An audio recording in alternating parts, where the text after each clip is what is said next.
Our first presenter is Ann Marsden. She's the founder of Marsden Marketing.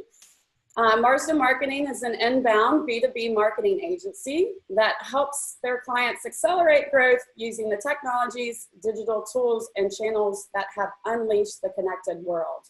Her talk today is on Agile, a mindset and methodology for data-driven marketers. At this point, I'll turn the controls over to Ann and we'll get started. I hope you enjoyed today's session of Marketing Mob Talks. Anel, thank you. And hi, everybody. It's really great for us to spend 15 minutes or so together talking about Agile. And I guess I'd start by asking, why are we even talking about Agile for marketing? And I think the answer is simply because we're all scrambling to figure out how to manage the really profound changes that are happening around us. We all know change is inevitable, but what's really new for us now is dealing with the accelerating pace of change. And it's not just in our technologies, it's in the behaviors and expectations of our buyers, be they consumer or enterprise buyers. So we're looking to identify opportunities and to adjust to market shifts more quickly. The way we did things before just isn't working as well. It takes too long. So you think about Agile, it's a software development concept. Originally came out of that world. It was born from realizing that in the software development field, they could spend months and months to create a product that, when delivered, doesn't meet the end user's needs. And either that's because we didn't accurately predict what the end users wanted, or while we were in the development process, their needs changed. So while waterfall was the traditional process, it valued spending time up front to carefully define and document end deliverables. When you think about it, that made sense because it was a way to help developers stay focused and to prevent random requests popping up and diverting their scarce resources. One of its key tenets was to measure success against the definition of the business requirements as it started. But business requirements don't necessarily work in the real world. What we thought would work great sometimes just doesn't. So the Agile method was developed, and it's based around smaller incremental deliverables that can be tested in the real world rather than waiting for one big deliverable that potentially misses the mark. This approach is built to better manage the speed in which we live in today. Here's another way of looking at it. Because Agile is focused on delivering to user needs instead on delivering to a plan, what it's doing is selecting smaller discrete deliverables that can be tested and measured. And with it, you're able to gain flexibility by learning faster and making decisions that are driven by data and based on proof. Allows you to set priorities and plans as you learn over time. And as you can see, while this entire process often takes longer, there are two key benefits. First, we're delivering user value all along the way because each of those short intervals delivers a discrete user benefit. Second, each change and iteration takes us further to delivering greater value overall. That's because over time, the results are more on target. Then we're more able to adjust to market shifts and in changes in user needs as they happen throughout that cycle. So just as Agile has helped software to come to market more quickly and more on target, we're using a similar approach to help marketing shorten our time to value across a number of marketing disciplines. The example we're going to use is one that we use at Marsden Marketing today, and that's in the area of content marketing.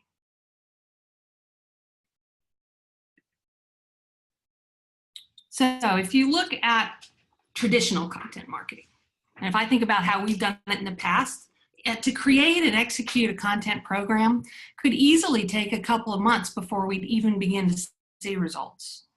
But today, think about it, most of our content is distributed and consumed online, which means that we should be super quick to create, test, and adjust that content to meet our users. So with Agile, we are building the plane while we're flying. And while that might be an old phrase, what's new with Agile are three specific things. First is our use of data to prioritize our objectives. We have more access to data, and sometimes we complain about how much data we do have these days. But when we pick the right data, we're able to quickly see what, when, where, and how our target buyers are responding to our content programs. And while we still define a big overall objective with multiple touch points, we start evaluating if our messaging and our channels and our offers are hitting the mark, and we're able to see that within weeks, not months. And based on what we learn, we're able to adjust each of those elements accordingly. The second thing is we're crossing organizational lines more consistently and more regularly. Agile calls on joint teams across multiple marketing disciplines to achieve the goal that's defined. By defining a customer-centric content goal, the Agile approach to content means that we're bringing together participation from everyone to create and execute on the content. That means not just the writer, it brings in the SEO and the PPC, the website manager, the media and content syndication group, whoever's managing social media, and those guys running the email programs. It's a cross-functional approach to creating small, discrete deliverables that are defined and measured by customer-centric results. And that's what's different. The third thing that's different is the visibility that's required. As a data-driven methodology, if you can't measure it, or if you can't change your actions based on what you're measuring, then you're doing it wrong. And in a cross-organizational approach, if you don't provide visibility to the entire team, you can't, as a team, achieve the objective.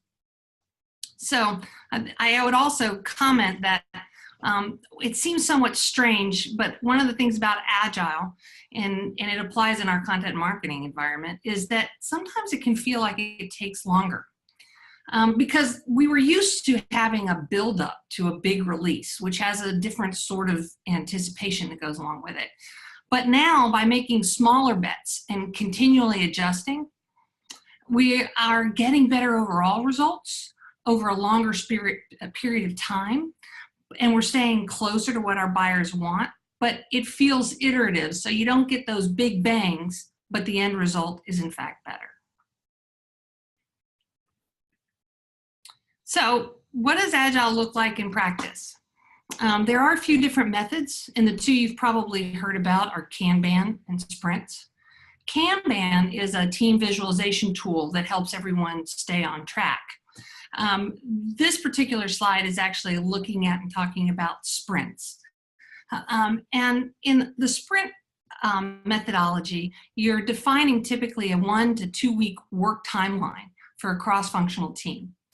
The team takes an overall objective, and together they're responsible for prioritizing the work that can be achieved within a 1 to 2 week time frame by defining something that is discrete, is applicable in the real world, and is measurable once delivered. The team then meets every day to discuss the work that was done the day before and the work to be done that day, and any challenges or roadblocks they're running into. Now, this is a quick check-in kind of meeting. It's not some long, drawn-out thing. It's an opportunity for the core members to get together, quickly identify what they need to be doing, talk about where their challenges are, and move into their day. As you can see from this example, it's actually a stand-up meeting, which is often what's done to help keep these energy kind of high and moving forward and get you on into your day. You'll also see here there's a Scrum Master. The Scrum Master is assigned to the team to keep them on track. It helps them to break down and overcome obstacles. Oftentimes, Scrum Masters aren't really part of a specific work activity, but act as the project manager. Then at the end of each sprint, the results are released, they're tested, and they're measured. And then the group comes together, and based on the learnings, they agree the next iterative sprint to reach the objective. That's taking a look at kind of the methodology behind it.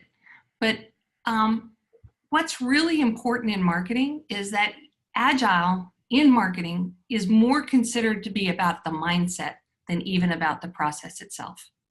One group, CMG Partners, did a report on Agile, and they defined Agile marketing as being 1 part process, 2 parts mindset. And they defined 7 principles of an Agile mindset. The first principle is to be customer-centric. Most marketers believe they're focused on the customer. That's normal. But what's different here with being customer-centric is going a step farther and shifting the starting point of the approach. It's not just about creating business value. It's about creating business value through building customer value. And the first part of that shift means that you've really got to understand your ideal customer. It means that you've got to understand how they buy, the role they play. CEB Gartner says that in B2B decision making these days, there's over 5 different people with different roles who are likely involved in the purchase decision. So it's our responsibility as marketers to understand and address their specific roles, their concerns, and also to understand where and how they prefer to interact with the brand. The next thing about this principle or approach in the mindset is to be data-driven. Using data to quickly adjust, or if it's going right, to amplify the actions that you're already taking, is a cornerstone of Agile. It's no more relying on what we did in the past or on our gut. Now, that's not to say that our gut's not a good thing. We all know that that's an important guidepost for us, but now it's not flying solo. We're using real data to help us make considered decisions.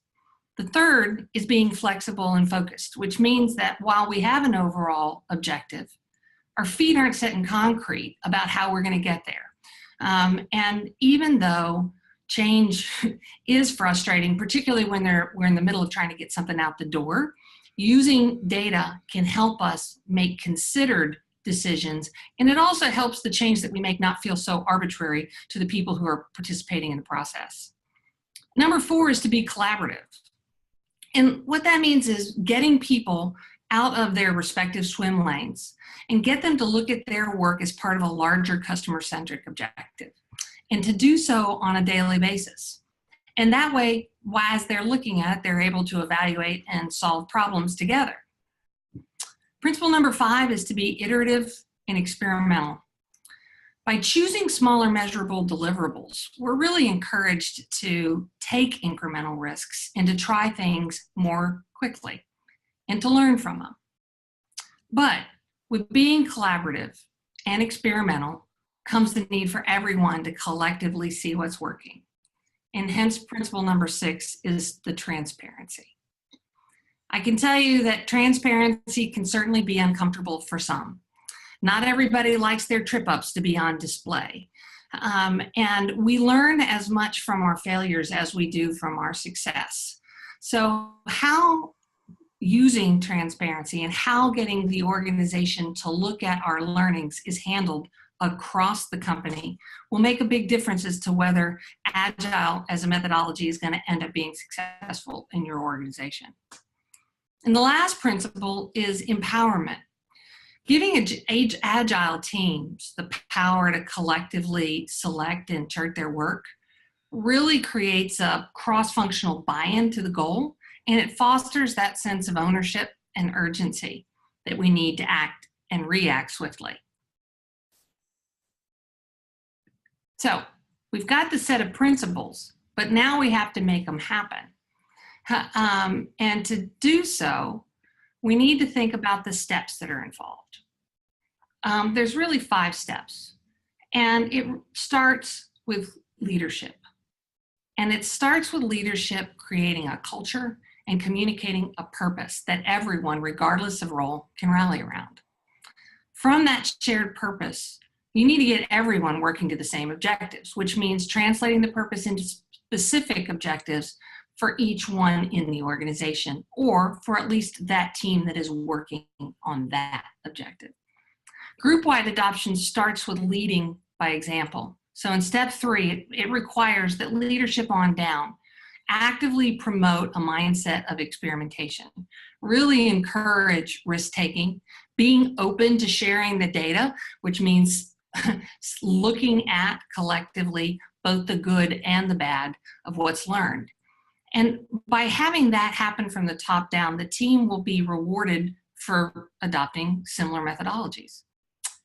But not everyone's used to or comfortable with this approach. So it's key to spotlight those who really exemplify Agile. So step 4 is to make sure that you're measuring and rewarding group-wide those behaviors that reinforce being Agile.